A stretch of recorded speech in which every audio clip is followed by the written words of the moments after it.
What advantage then hath the Jew? Or what profit is there of circumcision? Much every way, chiefly, because that unto them were committed the oracles of God. For what if some did not believe? Shall their unbelief make the faith of God without effect? God forbid, yea, let God be true, but every man a liar, as it is written, that thou mightest be justified in thy sayings, and mightest overcome when thou art judged. But if our unrighteousness commend the righteousness of God, what shall we say? Is God unrighteous who taketh vengeance? I speak as a man.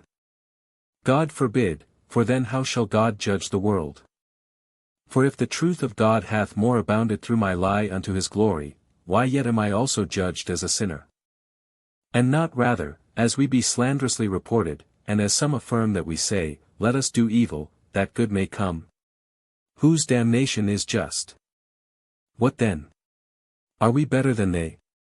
No, in no wise, for we have before proved both Jews and Gentiles, that they are all under sin, proved, charged.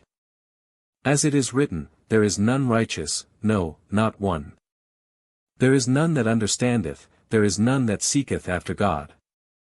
They are all gone out of the way, they are together become unprofitable, there is none that doeth good, no, not one. Their throat is an open sepulchre, with their tongues they have used deceit, the poison of asps is under their lips. Whose mouth is full of cursing and bitterness. Their feet are swift to shed blood. Destruction and misery are in their ways. And the way of peace have they not known. There is no fear of God before their eyes. Now we know that what things soever the law saith, it saith to them who are under the law, that every mouth may be stopped, and all the world may become guilty before God. Guilty, or, subject to the judgment of God. Therefore by the deeds of the law there shall no flesh be justified in his sight, for by the law is the knowledge of sin. But now the righteousness of God without the law is manifested, being witnessed by the law and the prophets. Even the righteousness of God which is by faith of Jesus Christ unto all and upon all them that believe, for there is no difference.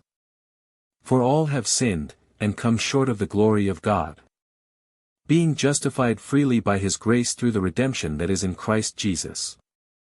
Whom God hath set forth to be a propitiation through faith in his blood, to declare his righteousness for the remission of sins that are past, through the forbearance of God, set forth, or, foreordained remission, or, passing over.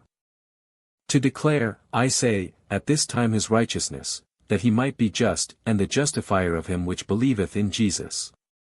Where is boasting then? It is excluded. By what law? Of works? Nay, but by the law of faith. Therefore we conclude that a man is justified by faith without the deeds of the law. Is he the God of the Jews only? Is he not also of the Gentiles? Yes, of the Gentiles also.